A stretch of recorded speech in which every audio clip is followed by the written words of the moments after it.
Well, I wasn't expecting this. So we got Dig by Kevin Sherwood and Matt Heafy. Trivium on a zombie song? I mean, this has to be good, right? Now, I'm not like a huge Trivium fanboy. I don't listen to I don't own every single one of their albums. I'm not one of those guys. I have heard quite a few of their songs. I do like the band. It's just not something I typically go out of my way to listen to, but I do still think they make good music. But them on a zombie song? No, this has to go crazy, right? I mean, let's find out. Let's just stop talking and listen to the song, right? All right, 3, 2, 1, let's do this.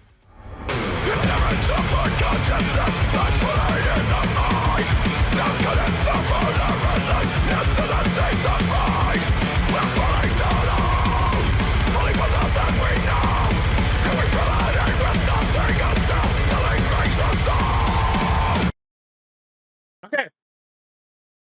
You know, I should have expected Screams to. I should have expected the Fry vocals to come in and start us all off. I really should have expected it, but I was not ready.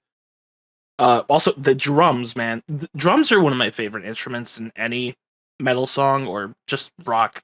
Music in general, typically, honestly. Drums are one of my favorite things. That. Am I crazy or did they double time it like halfway through the opening verse?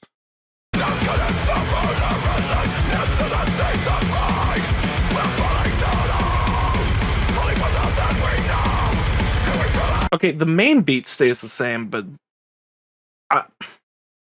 if you're new around here, I'm not the most musically inclined. I don't know every little in and out of production or anything like that. I know some things, but otherwise, I'm still kind of learning these things. I haven't taken courses or anything on this stuff, but I do just like to learn on my own. Regardless, something comes in halfway through there, and it just makes it sound so good. I thought it was double timed at first, but it's not. Something else comes in over the drum beat. I think it might be a. Is it a double bass? Correct me in the comments, but I'm not sure. But it sounds like one.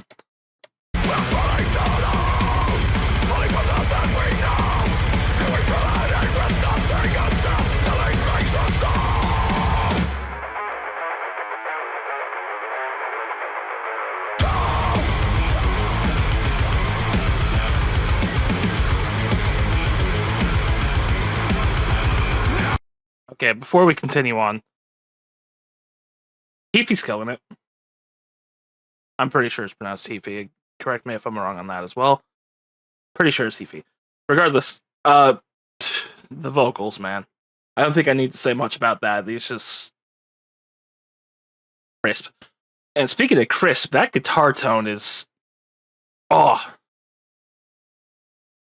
drums, guitars, bass. I'm a sucker for a lot of instruments, but those three will always get me. And that tone is.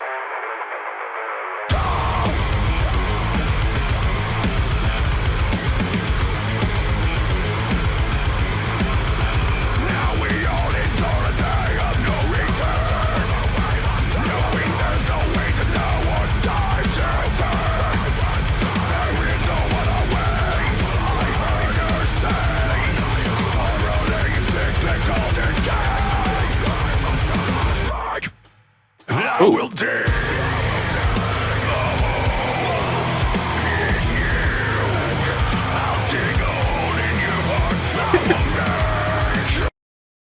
That drop off with the instrumental made me feel like I fell in a hole.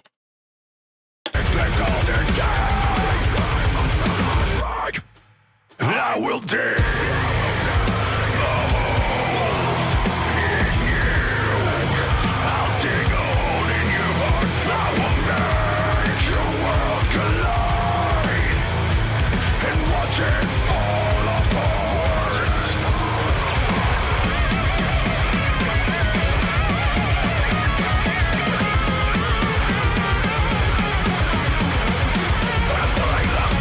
The guitars there were harmonizing.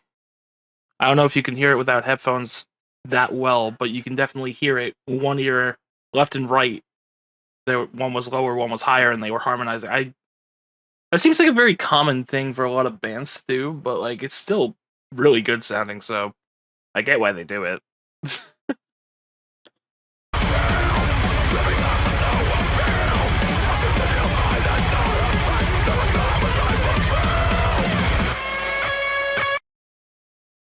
I'm an artifact.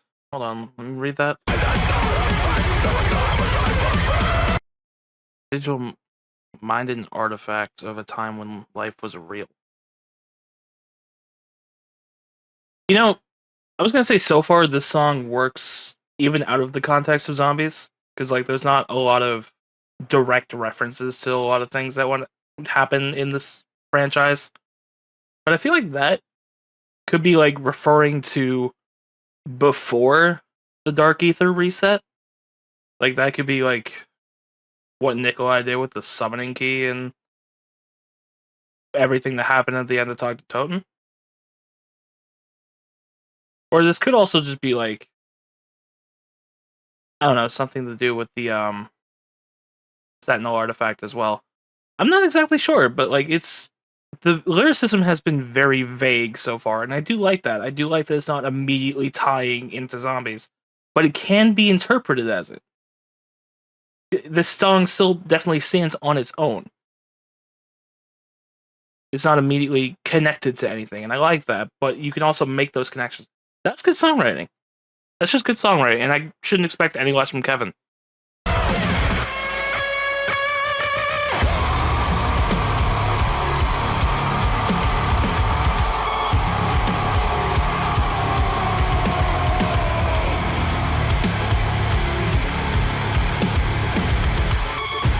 Ooh. That little whale.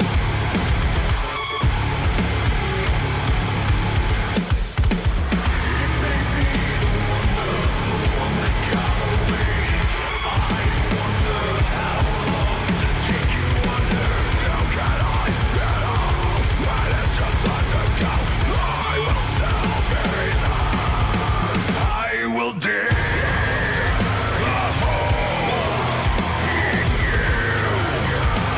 I like how the instrumental almost half times for the chorus. It's a nice little touch, just to like. It's almost more intimidating that way. Granted, I don't think it would have worked as well if it wasn't half timed, just because of how the vocal delivery is, plus the actual lyrics. I couldn't see them being sung fast like the rest of the song is. But the halftime on the instrumental, I'm pretty sure it's halftime anyway. Don't come at me if I'm getting that wrong too, because again, I'm not the most. I don't know what the word I was going to use there was. I'm not the most informed when it comes to musical terms, so forgive me if I get something wrong. But again, I do think that this is. It makes it more intimidating. It makes it sound like he's more serious in a way. I might just be spitballing at this point, but that's how I feel. Dig a hole to your heart. I will let you go and leave you with nothing. I'll leave a hole inside. I'll make the whole world fall apart just to see you cry. That's petty. Take you a hole, and I will never let you go. I will lead you there, caring for nothing. Nice little harmony. No one, I will dig a hole in you. I'll put a hole in your heart. I will let you down, leave you with nothing. I'll leave a hole inside. I will dig a hole in you. I will be a hole in Oh, you'll be the hole. let you down. This feels like outro chorus. I don't know how much longer is left, but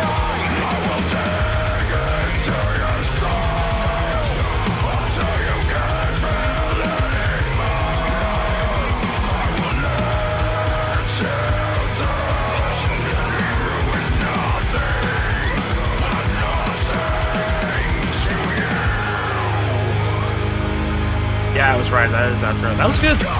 It wasn't done. Okay, now it's done. I was not ready. I, again, should be ready for these Fry vocals, but I'm not.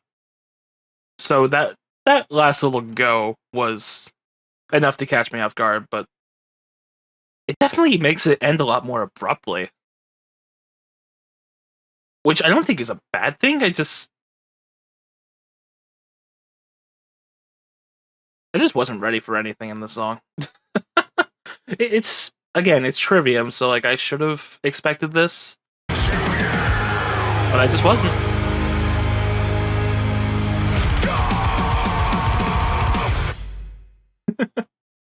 Anyway.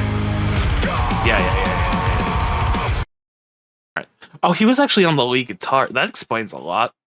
I should have known he was going to be on the guitar as well, because I believe he's also the lead guitarist for Trivium instead of just the vocalist. Nathan back on the drums again. Yeah. I thought I was hearing Kevin's signature guitar sound in there as well. But, like, a lot of that was, yeah. This was just an insane idea for a, I guess, technically collab with Trivium. And my god, was it the right idea? Because this song slaps. There's not really a whole ton of connections for me to go in depth on. I noticed a couple things here and there, but like, I don't know. They kept the lyrics a lot more vague in this one than they did with like the other songs so far. Whereas I could easily point out connections and other things or references to stuff in the franchise. This didn't really have a ton of those. I'm sure there's some in there, but I'm just not picking up on them, and or they're just not there. But it's still a damn good song. And honestly, I think that makes it even better because it just stands on its own. Think of, I'm gonna bring him up a lot in my content because Divide, I think, is just like the golden standard of writing a song about a franchise while also making the song feel like it's not directly connected to that franchise. He's very good at it, and I think this song does that as well. Because again, there's not like a ton of immediate connections to the Aether story that I can point out. There was like one or two subtler things in there that I'm sure could be connections if you tried to make them, but they don't immediately stand out as them. And I think that makes a better song, in my opinion, because like, you're not alienating your audience by that. So like, anyone can listen to the song and not know where the song is from. Like, they don't know it's a Black Ops 6 song. They don't know it's a Zombies theme song, whatever. But it's still a good song. And they could go the entire time without knowing where it came from. They just think it's good music. And they would be right, because the song slaps. But that's going to do it for this video. Hope you all enjoyed. Go ahead and leave your thoughts and opinions down in the comments below. And until next time, take care of yourselves.